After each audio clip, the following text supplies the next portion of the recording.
সুপ্রিয় দর্শক, আসসালামু আলাইকুম। সবাইকে স্বাগতম জানাচ্ছি আজকের গুরুত্বপূর্ণ সংবাদে। প্রথমেই জানিয়ে দিচ্ছি সংবাদ শিরোনাম।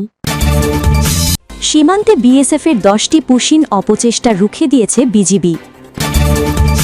এবং সবশেষে থাকছে, ভারতের বিরুদ্ধে আন্তর্জাতিক আদালতে মামলা করা উচিত নাসির উদ্দিন পাটওয়ারির। শুনছিলেন সংবাদ শিরোনাম, এখন বিস্তারিত।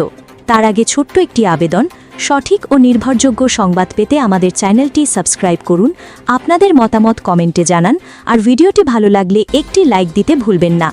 আপনাদের মতামতই আমাদের শক্তি। এখন চলুন বিস্তারিত দেখা যাক।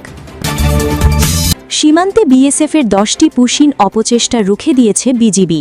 গত 24 ঘণ্টায় দেশের বিভিন্ন সীমান্ত এলাকায় বিএসএফ কর্তৃক অবৈধভাবে পুশিনের 10টি পৃথক অপচেষ্টা সফলভাবে রুখে দিয়েছে বর্ডার গার্ড বাংলাদেশ।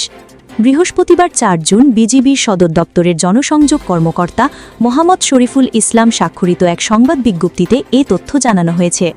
বিজ্ঞপ্তিতে বলা হয়, ঝিনাইদহে বিজিবির মহিষপুর ব্যাটালিয়নের 58 বিজিবির দায়িত্বপূর্ণ যাদবপুর সীমান্ত এলাকায় 4 থেকে 5 ব্যক্তি অবৈধভাবে বাংলাদেশে প্রবেশের চেষ্টা করলে বিজিবি টহল দল তাৎক্ষণিকভাবে বাধা প্রদান করে। বিজিবির দৃঢ় অবস্থানের মুখে তারা পুনরায় ভারতের অভ্যন্তরে ফিরে যায়। এদিকে মহিষপুরের সামন্তা বিওপির দায়িত্বপূর্ণ সীমান্ত এলাকায় বিএসএফের একটি প্রিজন ভ্যানে করে প্রায় 30 থেকে 35 জনকে সীমান্ত গেট খুলে বাংলাদেশে প্রবেশ করানোর চেষ্টা করা হয়। বিজিবি টহল দল ও স্থানীয় জনসাধারণের তাৎক্ষণিক প্রতিরোধের মুখে বিএসএফ উক্ত ব্যক্তিদের পুনরায় ভ্যানে তুলে নিয়ে অন্যত্র সরিয়ে নিতে বাধ্য হয়। বিজিবির খুলনা ব্যাটালিয়নের 21 বিজিবির দায়িত্বপূর্ণ যশোরের গোগা ও রুদ্রপুর সীমান্ত এলাকায় কয়েকজন নারী পুরুষকে পুশিনের উদ্দেশ্যে সীমান্তের নিকট অবস্থান করতে দেখা যায়। বিজিবির প্রতিরোধমূলক তৎপরতার ফলে বিএসএফ তাদের সেখান থেকে সরিয়ে নিতে বাধ্য হয়। জয়পুরহাট ব্যাটালিয়নের 20 বিজিবির দায়িত্বপূর্ণ কয়া ও বাসুদেবপুর সীমান্তের বিপরীতে ভারতের অভ্যন্তরে প্রায় 10 জন ব্যক্তিকে একত্রিত করে পুশিনের প্রস্তুতির তথ্য পাওয়া যায়। পুশিন প্রতিরোধে বিজিবির তাৎক্ষণিক সতর্কমূলক প্রস্তুতি গ্রহণ ও গোয়েন্দা নজরদারি বৃদ্ধি করার ফলে বিএসএফের পুশিন অপচেষ্টা ব্যর্থ হয়।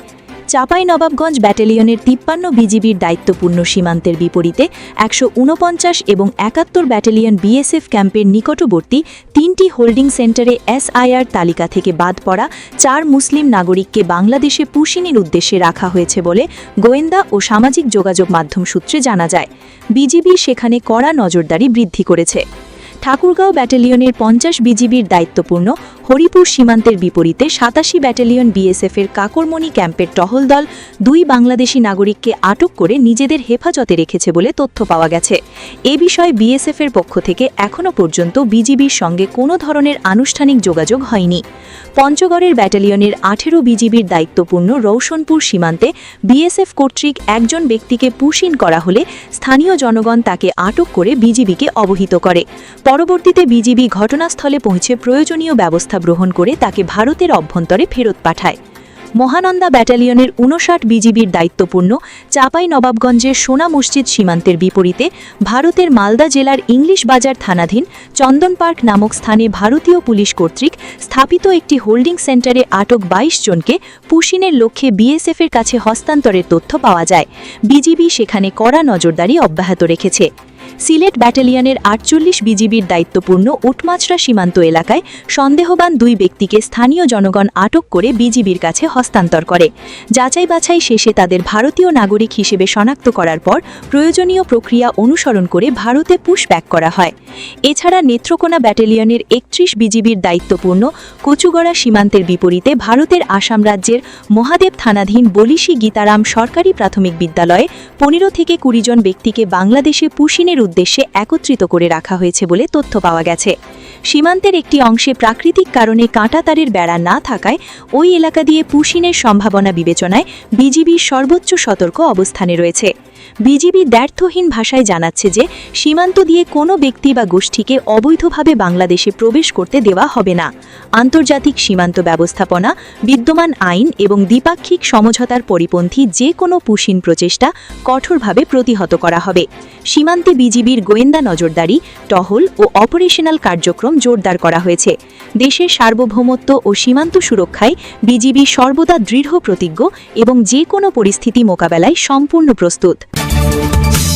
এবং সবশেষে থাকছে ভারতের বিরুদ্ধে আন্তর্জাতিক আদালতে মামলা করা উচিত নাসির উদ্দিন পাটবাড়ির। জাতীয় নাগরিক পার্টির মুখ্য সমন্বয়ক নাসির উদ্দিন পাটবাড়ি বলেছেন, ভারত একটি খুনি রাষ্ট্র, বিএসএফ একটি খুনি বাহিনী। সীমান্তে বাংলাদেশিদের হত্যার দায়ে ভারতের বিরুদ্ধে আন্তর্জাতিক আদালতে মামলা করা উচিত। এছাড়াও সীমান্ত হত্যা ও কথিত পুশিনের ঘটনায় সরকারের আরও কঠোর অবস্থান নেওয়া প্রয়োজন বলেও মন্তব্য করেন তিনি। বুধবার দুপুরে যশোরের শার্শা উপজেলার বেনাপোলের সাদিপুর সীমান্ত পরিদর্শনে এসে তিনি এসব বলেন।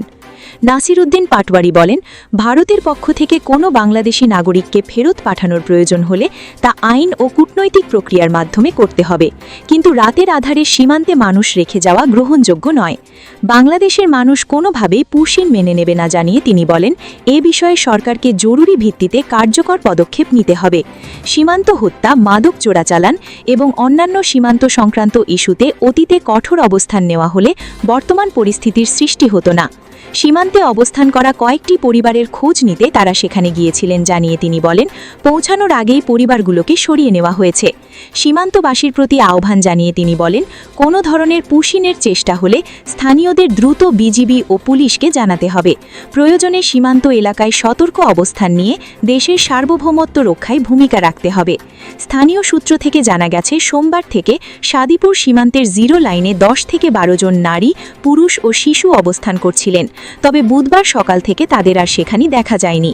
স্থানীয়দের ধারণা, ভারতীয় সীমান্তরক্ষী বাহিনী বিএসএফ তাদের সরিয়ে নিয়েছে। সীমান্ত পরিদর্শনের সময় এনসিপির কেন্দ্রীয় ও স্থানীয় নেতাকর্মীরা উপস্থিত ছিলেন।